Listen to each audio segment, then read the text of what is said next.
Vamos a explicarlo. Vamos a suponer que nosotros tenemos dos... gracias por iniciar la grabación, disculpe. Ok. Vamos a suponer que nosotros tenemos dos ojos, dos centros oculares. Bien. Y vamos a suponer que ambos van a estar viendo hacia un cierto objeto. En el primer caso, vamos a poner caso 1 y caso 2. Bien. Vamos a usar otro color para que se note.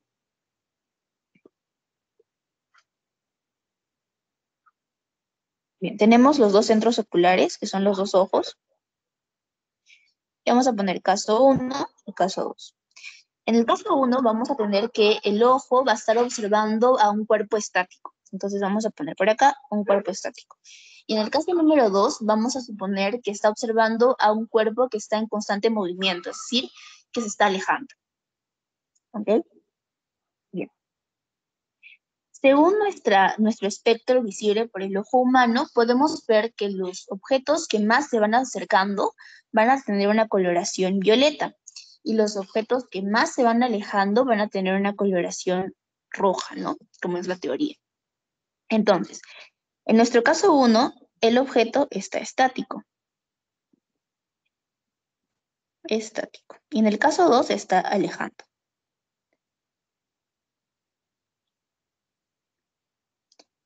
Bien. Ambos tienen un cierto campo de visión. Sería el primer campo de visión y el segundo campo de visión. Bien, observando esta línea que podemos ver por acá, ¿ok? Guiándonos de eso, en el primer caso, ¿de qué color se tornaría el objeto si está estático? ¿Alguien podría responder levantando la mano o por chat?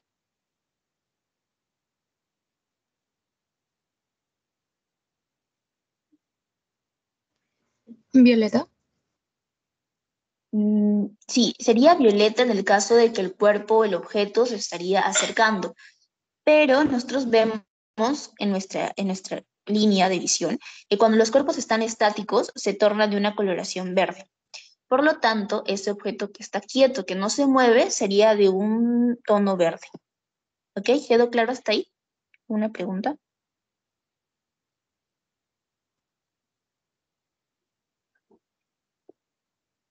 Bien. Y para el segundo caso, que el objeto se está alejando, ¿qué coloración tendría? ¿Podrían responder? Por chat Rojo. o rojo, correcto. Está bien. El segundo caso sería rojo. Y de esta forma nosotros podemos comprender mucho mejor la coloración de los objetos en cuanto se alejen, se acerquen o estén estáticos. Lo principal que debemos saber, creo yo, es que cuando están estáticos van a ser de un tono verde, se alejan un tono rojo y se acercan de un tono violeta. ¿Hasta ahí queda claro esta parte?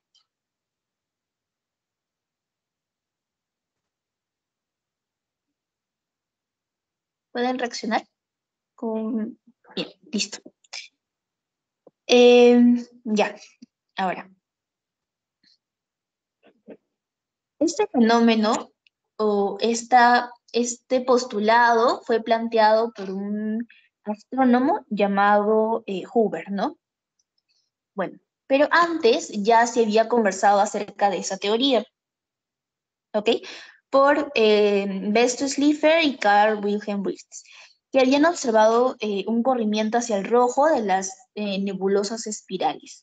Pero lo que hace Hoover es ver que las galaxias, a medida que se van alejando, las puede visualizar de un color rojo. Entonces, si están de color rojo, no se podrían estar acercando, es decir, no se podrían estar contrayendo. Si están de color rojo, es evidente que las galaxias, claro, que las galaxias se están alejando. Y a esto lo conocemos como efecto Doppler, que está por aquí. ¿Ok? Al estar las galaxias alejándose, es porque están de una tonalidad roja y eso se le conoce como efecto Doppler. Es por ello que gracias a esta observación que tuvo Hoover podemos comprobar la famosa teoría del Big Bang. ¿Por qué? Porque la teoría del Big Bang que no se ve bien. La teoría del Big Bang lo que nos dice es lo siguiente. A ver. El Big Bang es la teoría más aceptada del origen del universo y esta afirma que el universo al inicio se encontraba en un espacio extremadamente reducido, denso y a temperaturas muy altas. Y que inmediatamente después el universo comienza a expandirse. O sea, la característica principal de lo que es la teoría del Big Bang es que el universo está en constante expansión y que a medida que va expandiéndose se va haciendo mucho más frío. Eh, bien, y así, bueno, al enfriarse el universo se fueron formando las famosas partículas subatómicas, ¿ok? Eh, y estas se fueron combinando y combinando, generando los protones, los neutrones, que sería el hidrógeno, por ejemplo, o el helio, pero eso lo conversaremos más tarde. Bien, hasta ahí quedó todo claro. ¿Alguna pregunta? Podrían reaccionar con un like si todo está claro.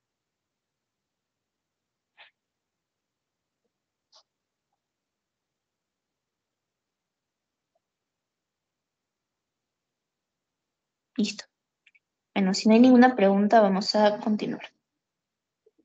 Veamos esto. Ahí está. Bien, ahora vamos a conversar un poco de las fases del Big Bang.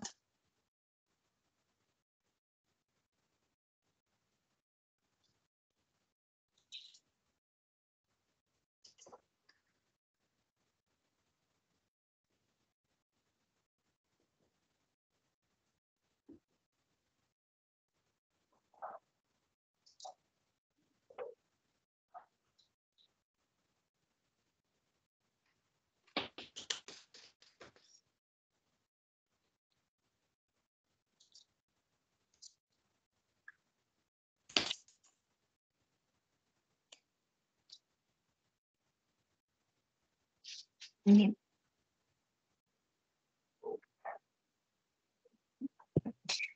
Ok. um,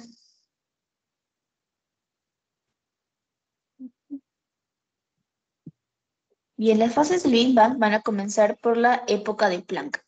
La época de Planck eh, está ubicada a 10 a la menos 43 segundos. Es decir, los primeros 10 a la menos 43 segundos después de que se da el Big Bang, donde las cuatro fuerzas fundamentales eran la fuerza gravitatoria, electromagnética, nuclear fuerte y nuclear débil, estaban completamente unificadas. ¿Okay? Eso pasó en la época de Planck. Luego de la época de Planck tenemos luego de eso, sí, Valery Michel. ¿Tienes alguna pregunta? Quería saber si podría presentar la diapositiva anterior, pero creo que van a enviar los PPTs. Ah, sí, claro. Al final de esta clase se los envío por WhatsApp. Así que no se Ay, preocupe. ok, gracias. Ok. Bien, como seguía diciendo, luego de la época de Planck sigue la época del 10 a la menos 35 segundos, ¿no? Luego de pasados los anteriores 10 a la menos 45, siguen los 10 a la menos 35 segundos. Bueno, en este estado, es el estado en el que el universo estaba completamente vacío. Entonces, una gran energía lo va a impregnar, lo que genera fluctuaciones que darán origen a las futuras partículas. Eso es lo que pasa en esta etapa. Luego viene la famosa fase inflacionaria, que es la que va de 10 a la menos 35 a 10 a la menos 32. Luego de ello, tenemos la fase de 10 a la menos 6, donde la temperatura era igual a 10 millones de Kelvin. Y el volumen era igual al sistema solar.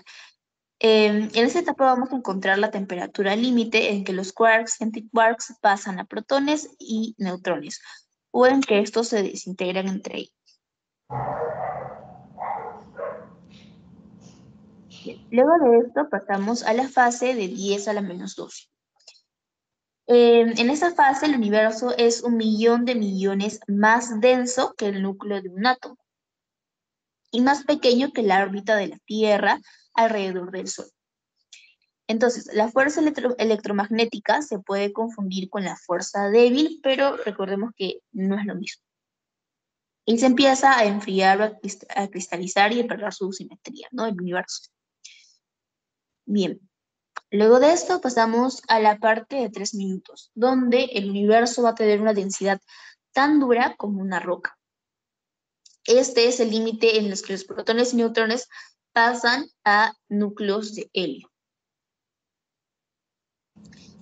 Luego de esto, tenemos la fase de 100.000 años. Aquí es donde va a haber un mar de protones, un núcleo de helio y electrones, el límite de la subsistencia de los átomos de hidrógeno y helio también. Hay luz, pero su paso está bloqueado por los electrones. Entonces, lo más importante que tenemos que recordar de esta fase es básicamente eso, ¿no? Que hay luz, pero su paso está bloqueado por los electrones. Y finalmente tenemos la fase de 100 millones de años, donde el universo es un gas difuso de átomos de hidrógeno y helio, donde se van a formar las protogalaxias. Entonces, lo más resaltante de aquí, de la última fase, es que se forman las protogalaxias. Bien, ¿hay alguna pregunta hasta ahí? ¿Todo está claro?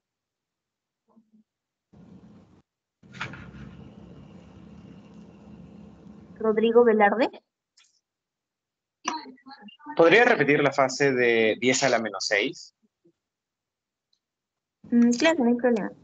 Bueno, esta fase se caracteriza por tener una temperatura igual a 10 billones de Kelvin, ¿ok? Además, el volumen del universo va a ser igual al volumen del sistema solar. Van a tener el mismo volumen, ¿no? Ahora, en esa fase, ya, mm, va a estar en una temperatura, por así decirlo, rebasando. La temperatura va a ser demasiado alta. Y lo que va a suceder es que los quarks y antiquarks pasan a protones o neutrones, o en que estos se desintegran en ellos. Es decir, es en esta fase donde ya se van a empezar a formar los primeros protones y los primeros neutrones debido a las altas temperaturas. ¿Quedó claro esa parte?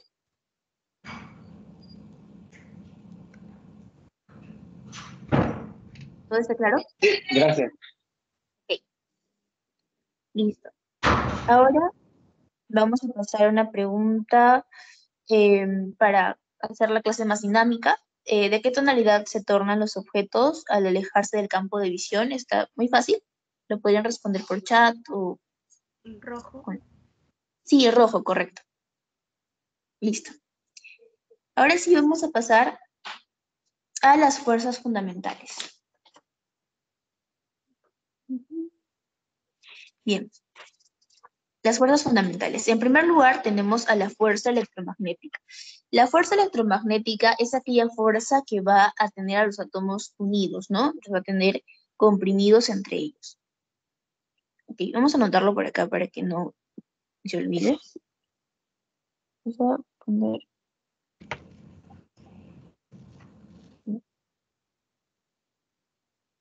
Entonces ponemos por aquí.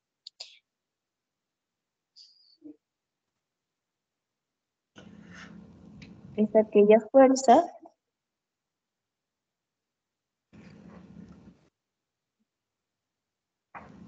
que mantiene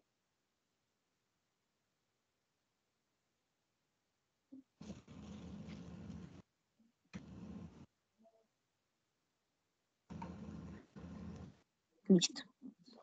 Bien, ustedes tengo entendido que ya llevaron la sesión 1, así que no sé si alguien me podría responder o me podría decir la definición de la fuerza débil, alzando su mano o por el chat.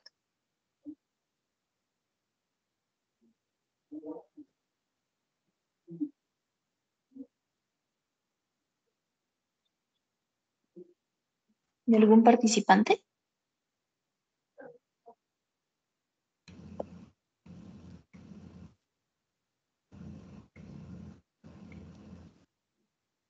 Bueno, la fuerza débil es aquella que es responsable de la radiactividad de ciertos elementos químicos, ¿ok? Voy a explicar un poquito esta parte, por si alguien no entiende muy bien. Es decir, que la fuerza débil es responsable de la radioactividad de estos elementos químicos al permitir a permitir que en el átomo, ¿ok? O en los elementos, pueda haber cambios fundamentales en la composición de sus núcleos atómicos, ¿ok? Mediante procesos como la desintegración beta, doble beta y captura electrónica, que básicamente van a romper con los principios de conservación clásicos, ¿no?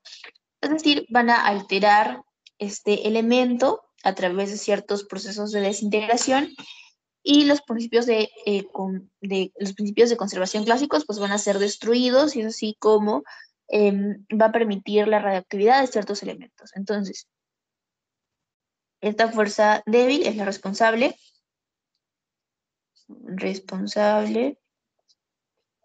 de la radioactividad.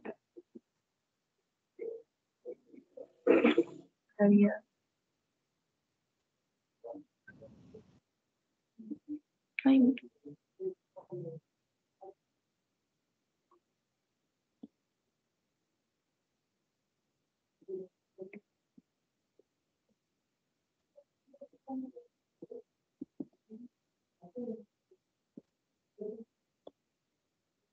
listo.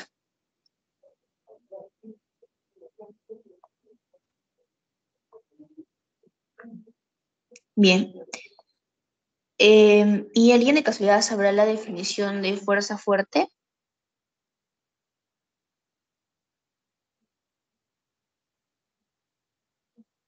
Juan Pablo. Sí, la fuerza fuerte es la que mantiene unidas las partículas del núcleo atómico. Por ejemplo, esta es la que nos explica por qué los protones, si tienen la misma carga, siguen unidas, o sea, en el núcleo atómico, ya que siempre nos enseñaron que las partículas opuestas son las que se atraen, no las iguales. Entonces, esta fuerza fuerte es la que trata de explicar el por qué estas partículas iguales se siguen unidas en el núcleo atómico. Sí, correcto, está muy bien. Esa es la respuesta correcta. Entonces, la fuerza fuerte va a mantener, ¿ok? Va a mantener, como dijo su compañero, a las partículas del núcleo, como son los protones, como son los protones, neutrones, unidos. Y al mantenerlos unidos, se van a formar los núcleos atómicos.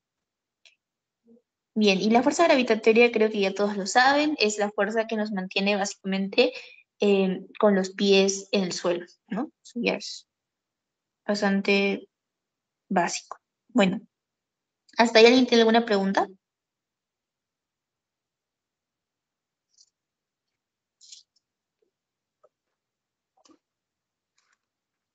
Fátima Estrada. Sí, ¿me escuchas? Sí, Sí, Andrea, disculpa, no voy a poder encender mi cámara porque estoy en la biblioteca de la universidad. no, sí, no te preocupes. Ok, Todo bien. gracias. Ok. ¿Alguna otra pregunta?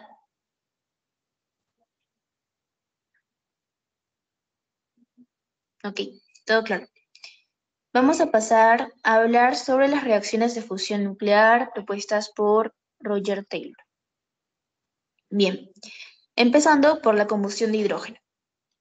Bien, tengo que decirles primero que son estas reacciones de combustión que van a dar origen a ciertos elementos químicos importantes para formar lo que es la materia orgánica, ¿no? Entonces vamos a empezar memorizando este cuadrito. Les voy a mandar el PPT, pero les aconsejo que se lo memoricen. Bueno, la combustión de lo que es el hidrógeno, lo que nos va a dar es la formación de más hidrógeno y de helio. ¿Sí? Es aquí donde van a ser el helio. Listo. Y de la combustión del helio van a ser el carbono y el oxígeno. Sabemos que el carbono es un elemento muy importante porque básicamente está presente en toda la materia orgánica. Entonces, al hacer el carbono, ya poco a poco se va a ir formando lo que es la vida en el planeta, ¿no? Que solamente hasta este punto estaba lleno de partículas subatómicas. Listo. ¿Alguien tiene alguna pregunta hasta ahí? ¿Todo claro? ¿Sí? Listo. A partir de los átomos de carbono, a partir de su combustión, van a ser lo que es el sodio, el magnesio, ¿ok? Segundo.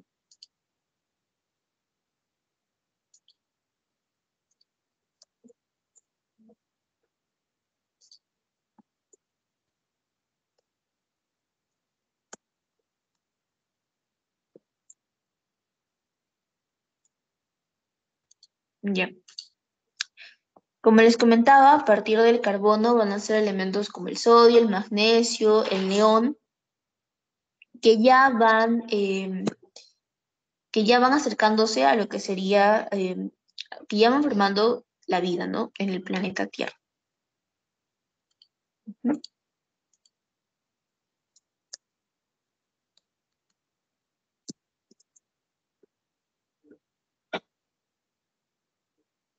Bien. Ya, entonces, a partir del neón van a ser lo que es el oxígeno. Sabemos que el oxígeno es el elemento más abundante de todos los seres humanos, ¿no? Y también, bueno, nace otra vez más sodio. A partir del oxígeno se va a originar el silicio, el azufre, el fósforo. Y a partir de las combustiones de silicio vamos a tener elementos como el manganeso y el cromo. Bueno, y así es como se forman los distintos elementos químicos. ¿Hasta ahí alguna pregunta?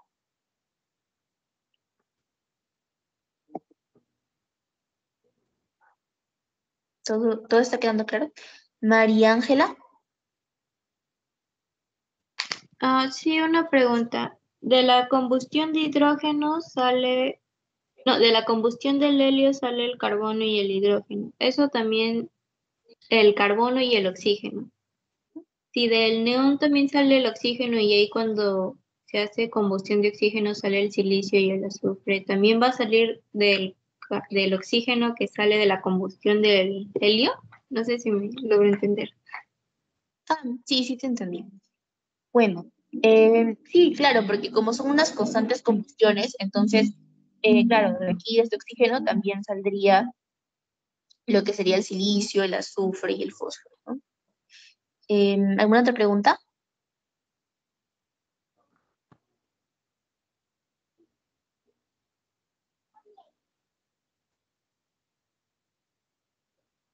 Ok, me confirma con un like si todo está quedando claro, por favor.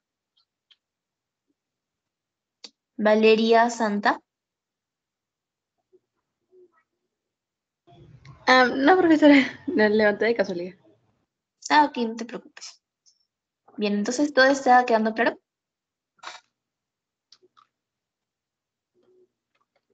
Listo.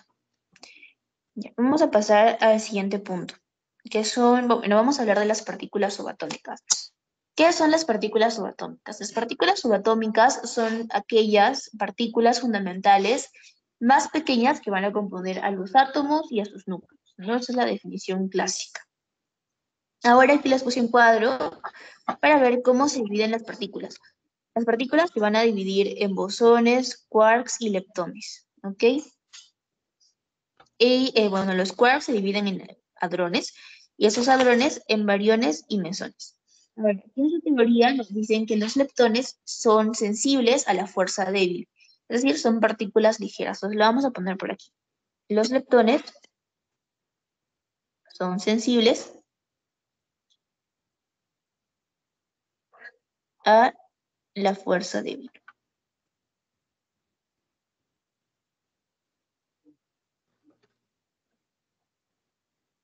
Y también mencionaron algo sobre los hadrones. Los hadrones, ¿a qué fuerza serían sensibles? ¿Alguien tiene la respuesta? Podría ser su mano, ponerlo por chat. Juan Pablo Anco. A la fuerza fuerte. Sí, correcto. Los hadrones son sensibles a la fuerza fuerte.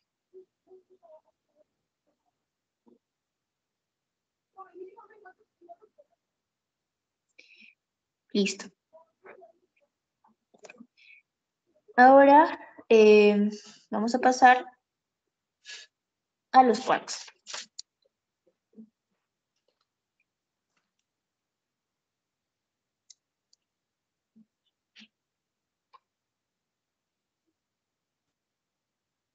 ¿Pueden ver la pizarra de los quarks?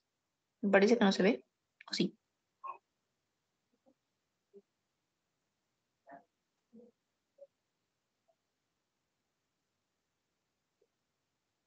Chicos, me confirman por favor si se puede ver. Sí se puede ver. Ok, muchas gracias. Bien, entonces vamos a hablar de los quarks. Los quarks son las partículas más pequeñas que se van a conocer, ¿ok? Y se encuentran conformando las partículas pesadas.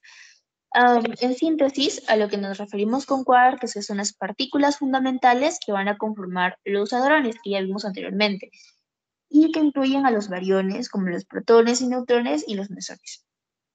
Vamos a hablar muy superficialmente de algunas características importantes de los quarks, como lo son, por ejemplo, que los protones y neutrones están compuestos por quarks arriba y abajo.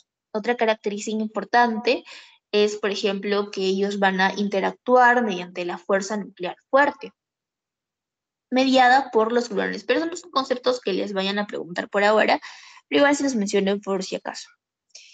Listo, en resumen, los quarks son las partículas fundamentales constituyentes de los hadrones y poseen cargas fraccionarias, además de encontrarse permanentemente confinadas. Lo único que tenemos que saber aquí de los quarks por ahora es que son las partículas fundamentales más pequeñas que existen. Espero no haberlos mareado con esas definiciones. No sé si se me entiende. ¿Todo está claro hasta ahí? ¿Me confirman, por favor? Sí está claro. Disculpa, Andrea, las diapositivas van a estar colgadas y las vas a pasar por el grupo. Sí, los voy a pasar por el chat de WhatsApp. No se Ah, preocupen. ya, ok. Ya.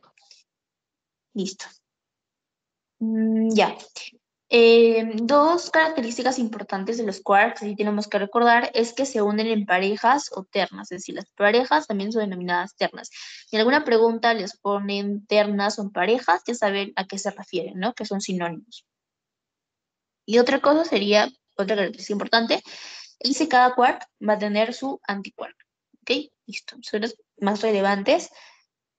También que han sido denominados por nombres o sabores y se encuentran conformando las partículas pesadas, ¿no? Que es lo básico. Bien, por aquí tenemos un cuadro donde, bueno, un cuadro de leptones, donde tenemos el electrón, el neutrino, electrón, bueno. Estaba en su PPT, así que es importante que se lo aprendan, al menos a grandes rasgos, ¿no? Así que les dejo esto por aquí para que lo puedan repasar. También tenemos otra tabla de los hadrones, ¿no? Donde va a tener los bariones y los mesones. Bueno, dentro de los... ya. Yo creo que algo importante que tenemos que resaltar es, por ejemplo, si te preguntan qué tipo de partícula son los protones, bueno, aquí ya podemos responder que los protones son bariones. Lo mismo, los neutrones también serían bariones, ¿no? Que son las partículas subatómicas más clásicas o las que más preguntan. Lo mismo para los electrones. ¿Qué tipo de partículas son los electrones? Son leptones, ¿ok? Pueden ser preguntas que de repente les puedan venir en pasitos o en sus parciales. Listo. ¿Hasta ahí todo está quedando claro? ¿Sí? Ahora vamos a hablar de lo que es el átomo.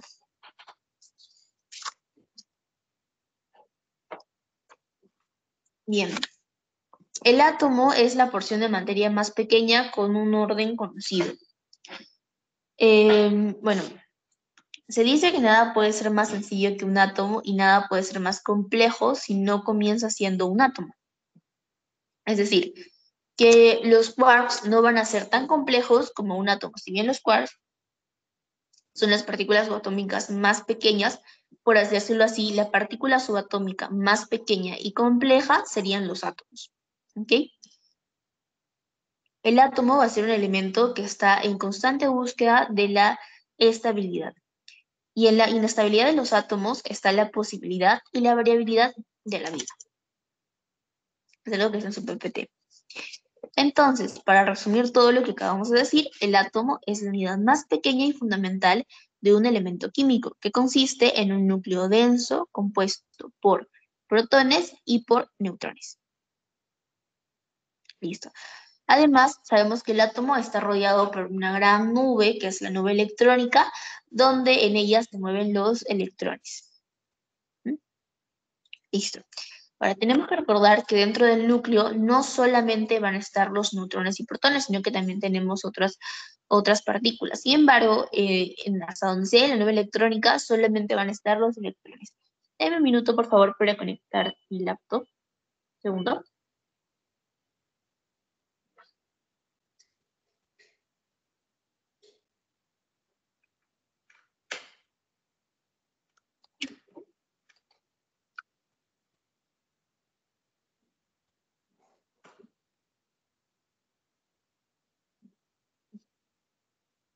Bien, entonces eso sería con respecto al átomo. Vamos a pasar al siguiente diapo. Ahora sí vamos a hablar de la tabla periódica. Entonces, la tabla periódica sería una representación organizada de lo que van a ser todos los elementos químicos. Los elementos químicos se van a clasificar de acuerdo a sus propiedades, de acuerdo a sus características y en especial de acuerdo a su número atómico. Entonces, en esta tabla actual, como les mencioné, están los elementos clasificados de acuerdo a su número atómico. Y entre ellos vamos a tener diferentes divisiones. Ahorita le vamos a ver. Bueno, la tabla periódica, como podemos ver por aquí abajito, está dividida en 4 bloques, ¿no? Los bloques S van a ser todos estos. Todos estos. Luego tenemos a los bloques D, que van a ser estos, los del medio. ¿Ok? Los bloques P, estos S, no. Los bloques D, los bloques P. Right? El bloque S, el bloque D y el bloque P. Y acá abajo serían el bloque F. Listo. Bien. Ya está. Entonces, eso sería en cuanto a la tabla periódica actual. Está dividida, recuerden, en 4 bloques.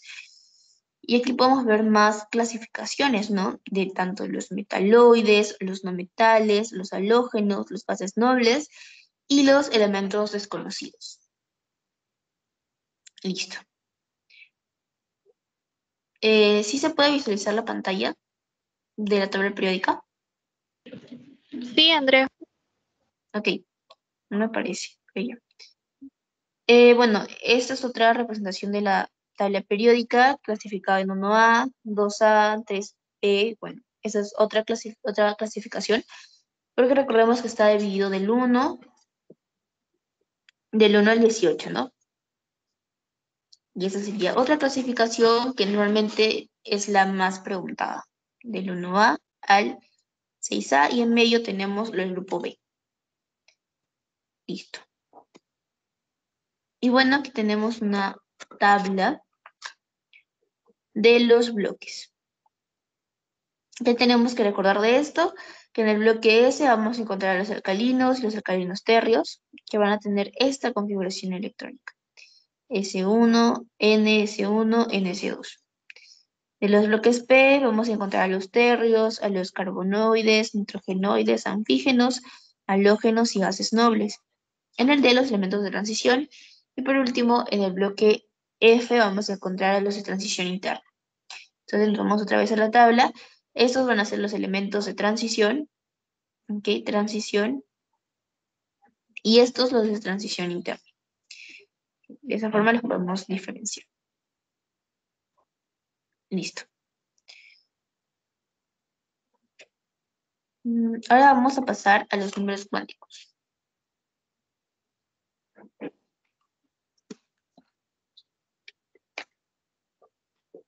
En primer lugar, hablaremos del número cuántico magnético. El número cuántico magnético está relacionado con la orientación de la nube electrónica en el espacio. ¿Ok?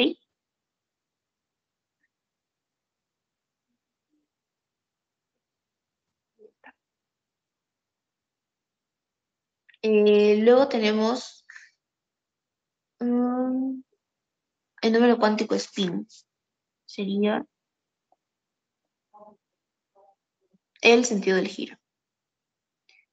Ok. Este de aquí es el número cuántico magnético, también conocido como el número de orientación, y como les dije, está relacionado con la orientación de la nube electrónica en el espacio. Y puede ser menos L o puede ser más L, dependiendo del resultado que le salga.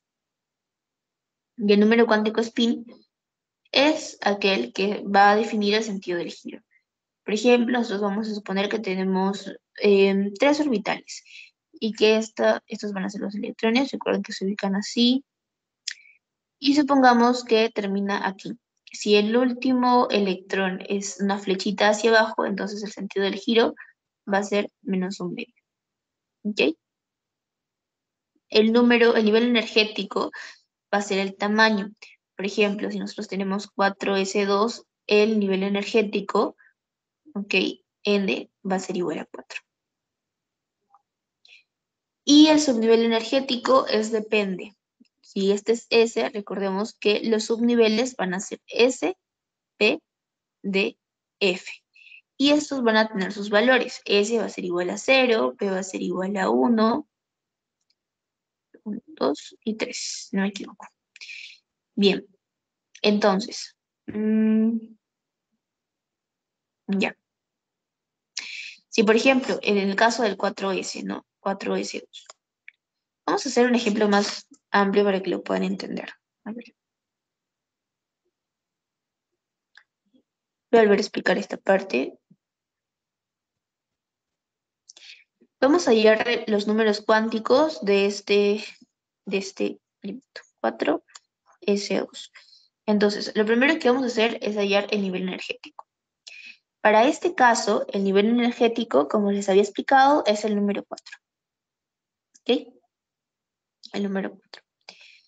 Ahora, sabemos que el subnivel S va a tener 2 orbitales, ¿no? Los orbitales, para darles una definición rápida, es una región del espacio alrededor del núcleo de un átomo donde existe una probabilidad de encontrar el electrón. O sea, en resumidas cuentas, el orbital va a ser el lugar donde se va a encontrar el electrón. Listo. En el caso del subnivel S va a tener 2 orbitales. Entonces, estamos trabajando con 2, por lo tanto va a tener 2 electrones. Y la forma correcta de ubicarlos va a ser así. 1 y 2. Este va a ser 0, ¿sí? No. Este va a ser 0. Este va a ser 1. Listo. Entonces, el subnivel energético. Ahora vamos a hallar el subnivel que está representado por la letra L. Listo. Los subniveles de energía sabemos que son S, P, D y F. Y cada uno va a tener ciertos valores. En el caso de S va a ser 0, en el caso de P va a ser 1, D 2 y F3.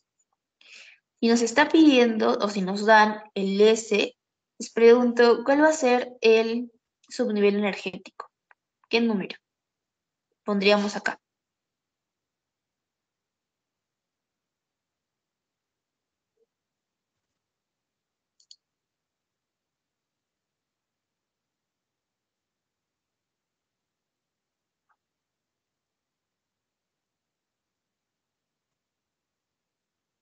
Recordemos que el S, 0. 0. Ah, Pablo, tienes razón. El S tiene solo una orbital, disculpen. El S tiene solo una orbital. Me equivoqué. Bien. El S va a tener solo un orbital. Y sí, aquí sería correcto, sería 0. Representado por, bueno, ponemos un 0. Bien. Ya está. Entonces, eso sería hasta ahora el número energético y el subnivel energético. Ahora vamos a hablar de la orientación. La orientación está representada por esto. Es la letra M. Vamos a ponerla por acá. Entonces, depende de dónde caiga el electrón. En este caso, como solamente tiene un orbital y vale 0, entonces la orientación sería esa, 0 también. ¿Ok? Y por último tenemos el sentido del giro. Sería spin. Bien, si la flecha está mirando hacia arriba, ¿cuál sería el valor del spin? ¿Más un medio o menos un medio? Más un medio. Correcto. Más un medio. Listo. Y ya hemos hallado los números cuánticos para este ejemplo. ¿Hasta ahí quedó todo claro?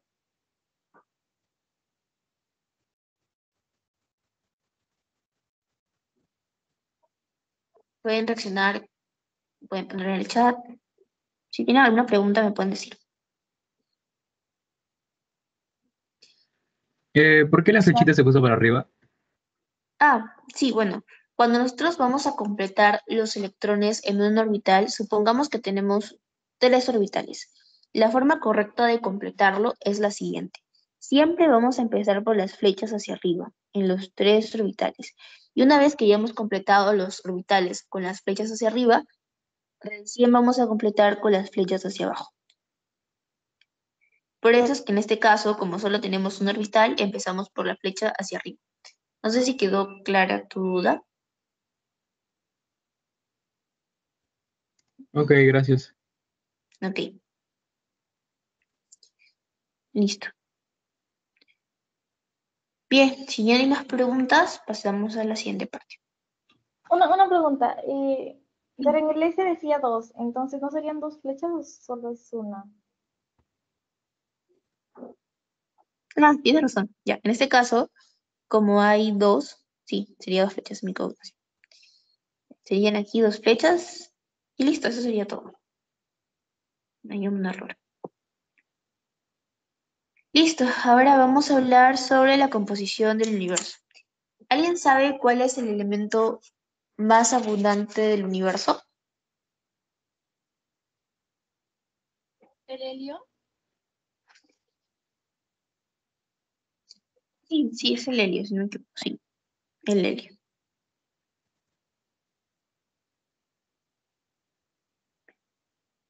Bien, eso es un dato alejado, pero lo que les ponen en su PPT es que el universo está constituido por 4% de bariones y el 0,5% de protones y neutrones. Es decir, en su estructura, el 4% del universo, vamos a ponerlo en un pequeño esquema, por acá, universo. El 4% de este va a ser bariones. Y el 0,5 van a ser los protones. ¿Listo? Bien, esa es la primera clasificación. La segunda clasificación nos dice que está compuesto el universo por una materia oscura. Ujú. Y el 22% está compuesto por una materia oscura y el 74% está compuesto por una energía negra. Y lo que queda ya serían las estrellas, las galaxias, etcétera, ¿no? Pero la mayor parte del universo, como dice su PPT, está compuesto por una energía negra y una materia oscura. Entonces, eso es lo principal. Entonces, ¿cuáles serían los 2 elementos importantes o más abundantes del universo? Sería la energía negra y la materia oscura. Y lo que resta ya serían las estrellas, las intergalaxias, galaxias, etcétera. Bien. Y también debes conocer esto, ¿no? Que sería que el universo está compuesto por 4% de bariones y 0,5% de protones. Listo, hasta ahí quedó todo claro. ¿Todos entienden hasta ahí? ¿Tienen alguna pregunta? ¿Podrían confirmar? El elemento más abundante del universo era energía negra y la materia oscura, ¿verdad?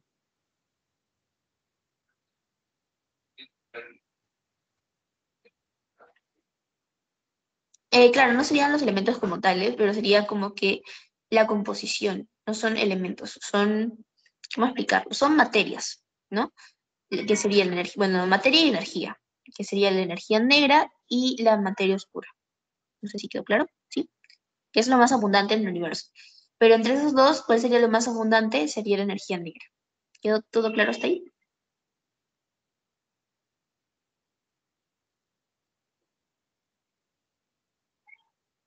Juan Pablo. Una consulta, ¿y por qué el elemento más abundante del universo no sería el hidrógeno? Sí, ya que es el combustible de las estrellas para hacer la fusión nuclear. Sí, tenía esa duda, estaba entre el helio y el hidrógeno. Me parece que sí, sí es el hidrógeno. Sí, aquí nos hemos confundido. Tienes razón, Juan Pablo. Vamos a poner aquí hidrógeno. Listo. Ya, hasta ahí sí quedaría todo claro.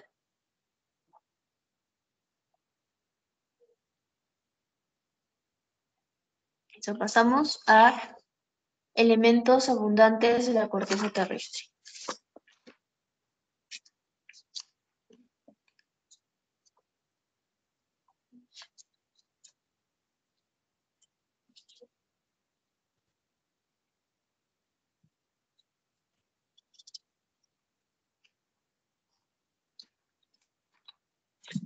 Bien, elementos abundantes de la corteza terrestre. El más abundante dentro de la corteza terrestre sería el oxígeno, ¿ok? El oxígeno va a representar el 49.2% de toda la corteza terrestre. En segundo lugar, tenemos al silicio.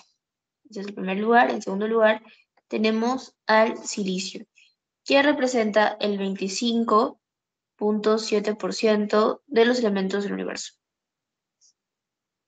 Bien. Y en tercer lugar tenemos el hidrógeno. Tercer lugar, al hidrógeno. Este va a representar el 0.9% de la corteza terrestre. Entonces, estos serían los tres elementos más abundantes de la corteza. Los demás ya están en en unas menores cantidades. Listo. Ahora vamos a hablar sobre los elementos abundantes del hombre. ¿Alguien sabe cuál es el elemento más abundante del ser humano? Ese es, ¿alguien sabe? Juan Pablo. Sería el hidrógeno, ya que nosotros estamos compuestos de un 70% de agua. Y no es más que lógica común decir que sería el hidrógeno, ya que el agua está compuesta de H2O, entonces sería el doble del hidrógeno de oxígeno. Entonces, por esa lógica común saldría que sería el hidrógeno. Mm, bueno, hasta donde tengo entendido es el oxígeno, pero lo podemos comprobar por internet para no tener ninguna duda. A ver, vamos a ver. Si no me equivoco, sí es el oxígeno, Juan Pablo. A ver. ¿Alguien tiene alguna otra respuesta? En el pretest está cuál es el elemento más abundante de los seres vivos y aparece el hidrógeno. De los seres vivos, el pretest. Sí, en la pregunta 2. Ah, sí, aquí hubo una confusión. Debería ser el oxígeno. A ver.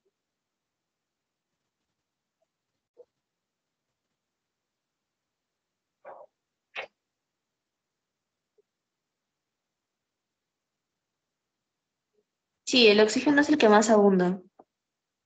Como podemos ver en este gráfico, el oxígeno representa el 65% de todo nuestro cuerpo y de los seres vivos. Entonces, en el lado 2 hubo una equivocación, debería ser el oxígeno. Mil disculpas. Voy a corregirlo. Listo. Ya está. Y en segundo lugar tenemos el carbono. Eso creo que sí se los mencioné hace un momento. El carbono va a estar presente en todos los seres vivos y, bueno, en el caso de los seres humanos es el segundo elemento más abundante. El primero sería el oxígeno. Listo. Y en tercer lugar, recién tendríamos al hidrógeno, ¿no? Que representa el 10% de todo nuestro cuerpo. Listo.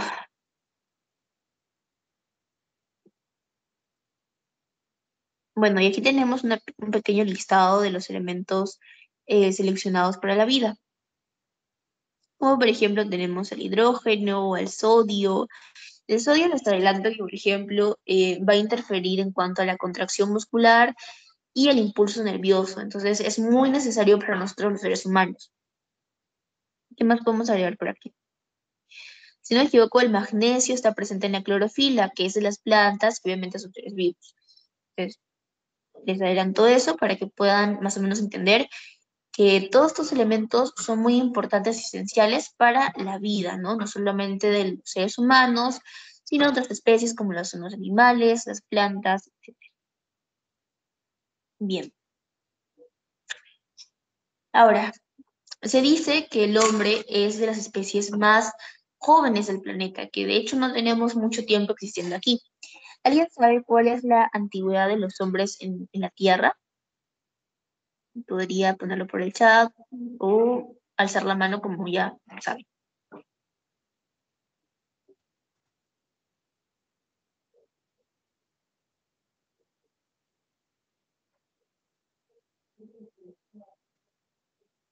¿Alguien tiene la respuesta? Rodrigo Velarde. ¿8 millones? Según lo que busqué. Bueno, según su PPT, nos dice que es de 15 a 20 mil millones de años, que igual es bastante poco a comparación de lo que es la antigüedad del universo y otras especies, ¿no? Bueno, vamos a anotarlo por aquí. Antigüedad del hombre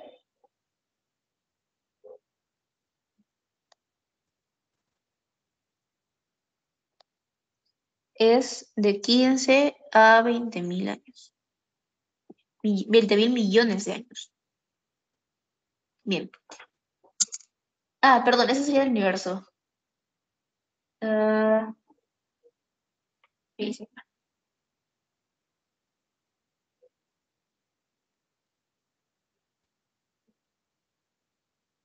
Mm.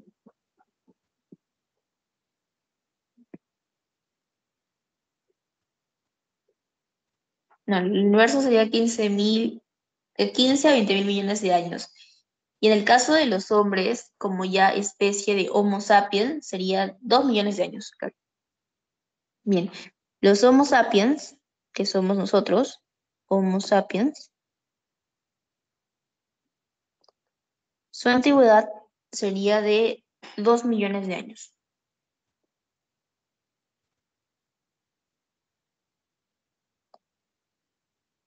Ya. Y del universo sí sería de 15 a 20 mil millones de años, como ya les había comentado anteriormente. Ahora, las plantas. ¿Alguien puede buscar cuánto es la antigüedad de las plantas? ¿O sabe la respuesta?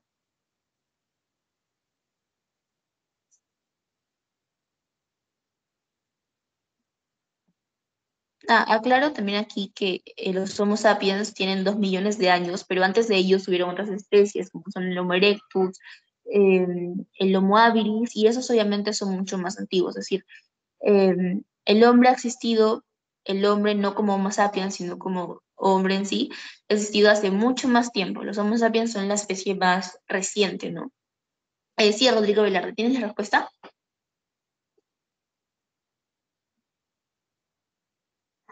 Creo que son 10 mil millones de años. Cerca, pero en realidad, según el PPT, es 500 millones de años. Ok, vamos a anotarlo por acá. 500 millones de años. Listo. Ah, aquí también mencionan a los dinosaurios. ¿Alguien sabe cuánto es la antigüedad de los dinosaurios?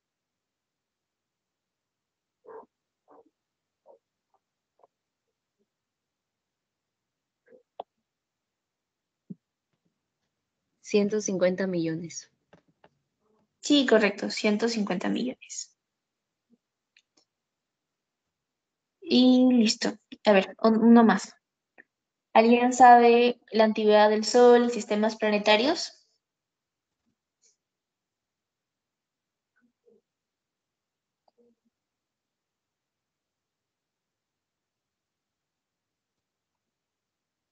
$4.603 millones. Sí, 4.000 millones de veces. Bien. Estas son equivalencias que muy probablemente les vengan en sus parciales o en los pasitos, así que es importante que lo memoricen por si acaso. Listo. Vamos a pasar a la siguiente parte. Ahora se preguntarán, ¿y cuándo se inicia la vida? Bueno, vamos a ver.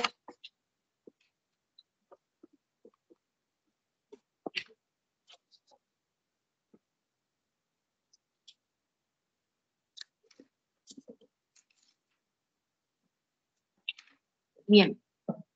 Hace mucho tiempo se descubrió que la vida también se va a originar de los elementos inorgánicos, de elementos inorgánicos. Lo que sucede es que la diferencia entre los elementos inorgánicos y bueno, los seres inorgánicos y los orgánicos, que somos nosotros, los seres vivos, es básicamente el ordenamiento que va a haber de sus elementos, ¿no? En el caso de los seres vivos, vamos a tener una tendencia hacia el orden.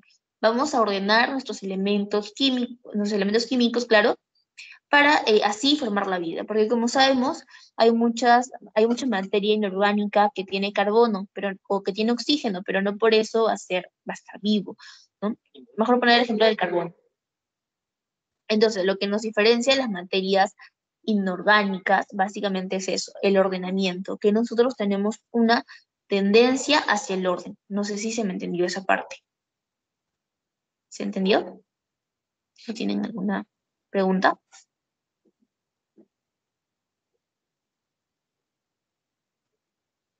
Pueden usar las reacciones. Supongo que está todo claro. Ya. Entonces, eso, nosotros nos caracterizamos por eso, por la tendencia hacia el orden y por tener un manejo de nuestra energía. Listo. Ahora vamos a hablar sobre materia y energía. Como sabemos, la materia y la energía están interrelacionadas entre ellas por una famosa ecuación de Einstein. ¿Alguien sabe cuál es la ecuación de Einstein? Energía es igual a...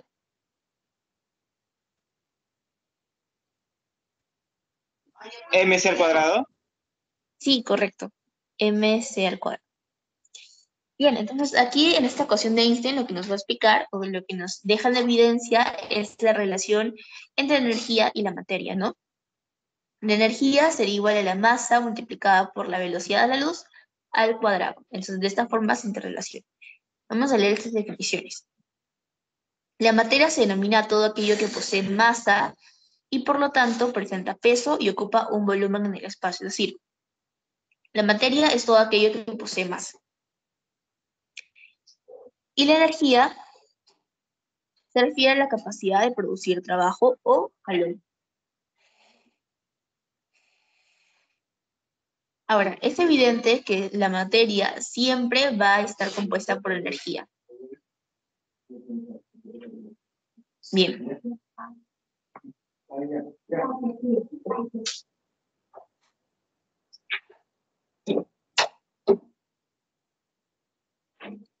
Bien.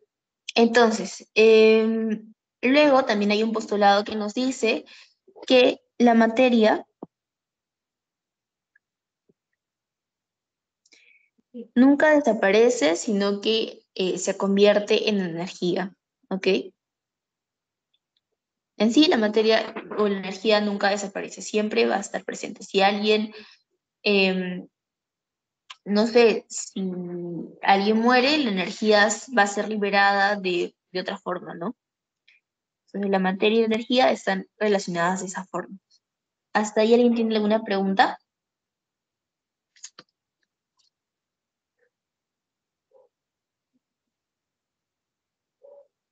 Bueno, vamos a continuar.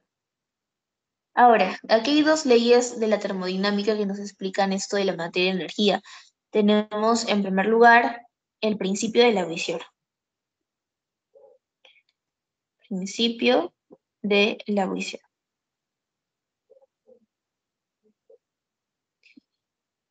Bien, ese principio nos dice que no hay creación ni destrucción de la energía, que es solo transformación de una forma en otra, que es lo que les acabo de mencionar, ¿no?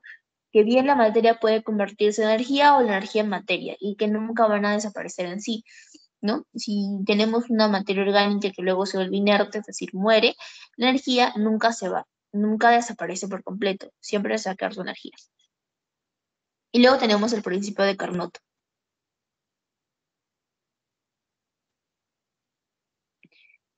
El principio de Carnot nos dice que no hay creación ni destrucción de energía, solo se transfiere de un sistema a otro, que es casi lo mismo que el principio de Lavoisier.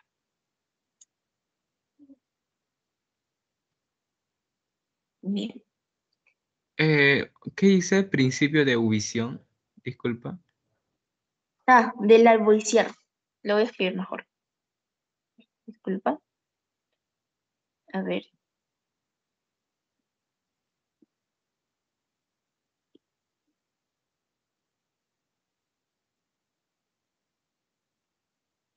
No sé por qué no se puede escribir por acá, pero lo voy a escribir por el chat.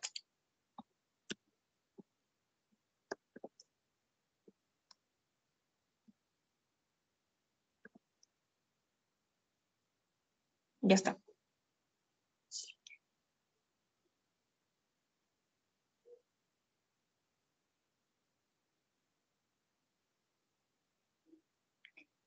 Ahora vamos a pasar a la siguiente parte.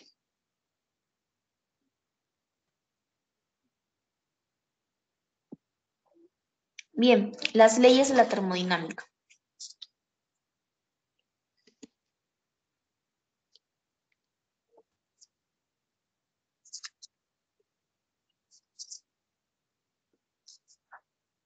Bien, en esta parte solamente vamos a hablar de la primera y la segunda ley. Obviamente hay más, pero a ustedes solo les va a importar la primera y la segunda. La primera ley de energía nos dice que la energía no es creada ni destruida durante cualquier proceso físico o químico en el universo, pero puede cambiar de una forma a otra. Sabemos que bueno, no sé si ya lo sabrán, si ya le habrán enseñado, pero los cambios químicos van a ser cambios permanentes, mientras que los cambios físicos pueden ser reversibles.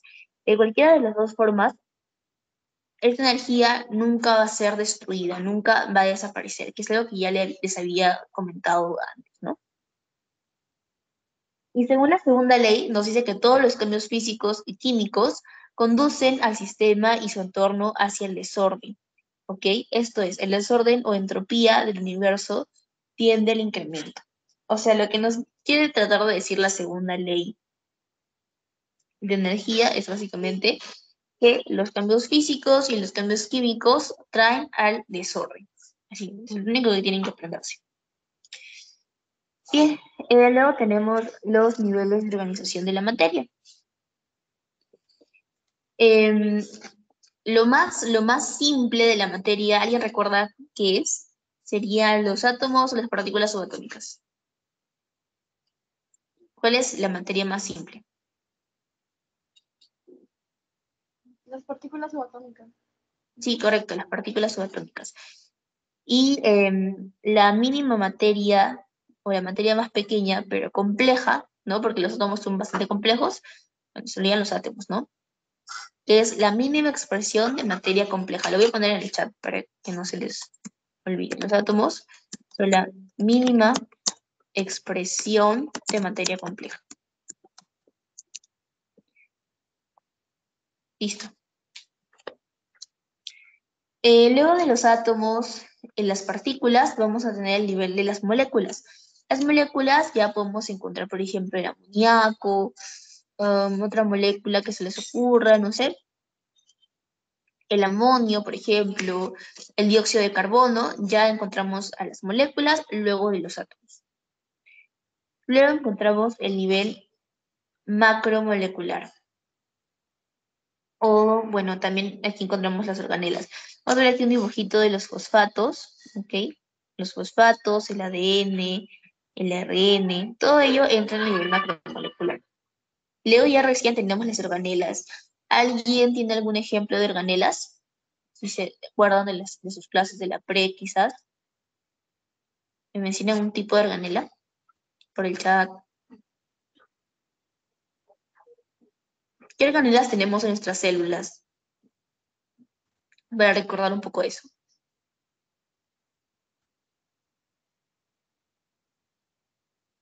Las mitocondrias, los lisosomas. Sí, correcto, María Alejandra. Las mitocondrias, los ribosomas, y bueno, entre otros, ¿no? El aparato de Golgi, por ejemplo, todos ellos representan organelas. Y luego de las organelas se van a formar las células. La célula es la mínima expresión de vida, ya todos lo saben. Y luego de las células tenemos a los tejidos. El conjunto de células nos da los tejidos. El conjunto de los tejidos va a formar los órganos, ¿no? Los órganos que son vitales ya para la vida. A partir de los órganos se van a formar los aparatos y sistemas, también conocidos como supersistemas. ¿Ok? Y a partir de los aparatos y sistemas ya tenemos al individuo. Y a partir del individuo se forma la población, la comunidad, el ecosistema y finalmente la biosfera. ¿Ok? Aquí nos hablan un poquito de que ya una vez de creando o que se haya formado las poblaciones y las comunidades, va a crearse un poco de conciencia social.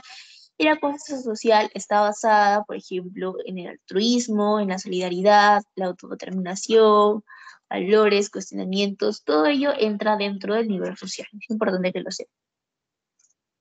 Ahora, ¿alguien me puede dar ejemplos de los no valores?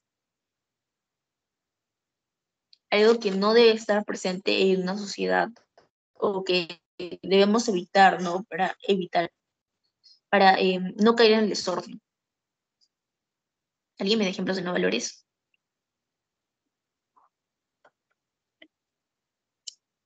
¿Cómo sería la sociedad, el altruismo, la irresponsabilidad, el egoísmo?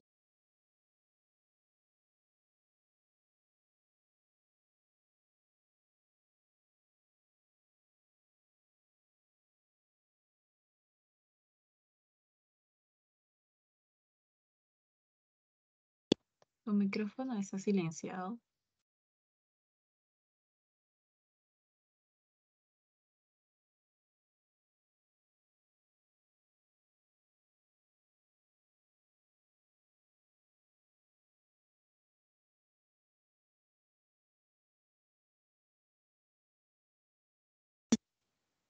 ¿Ya me pueden escuchar, chicos? Sí, sí. Ok. Ahora sí. Ok, Sí. disculpen. Como les decía, ya habíamos llegado al final de la clase. Si algún tuvieran alguna duda, me lo pueden decir ahorita.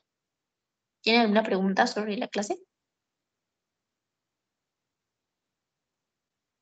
No, todo estuvo muy claro. Ok, muchas gracias. En caso de que si después de esto se les ocurriera alguna pregunta, lo pueden poner por el grupo de WhatsApp y con gusto se las respondo. Eso sería todo por hoy, chicos. Muchas gracias. En unos minutos les envío el post-test. Gracias, gracias a todos. Hasta luego. Gracias. Gracias. Gracias. Hasta luego. Gracias. Gracias.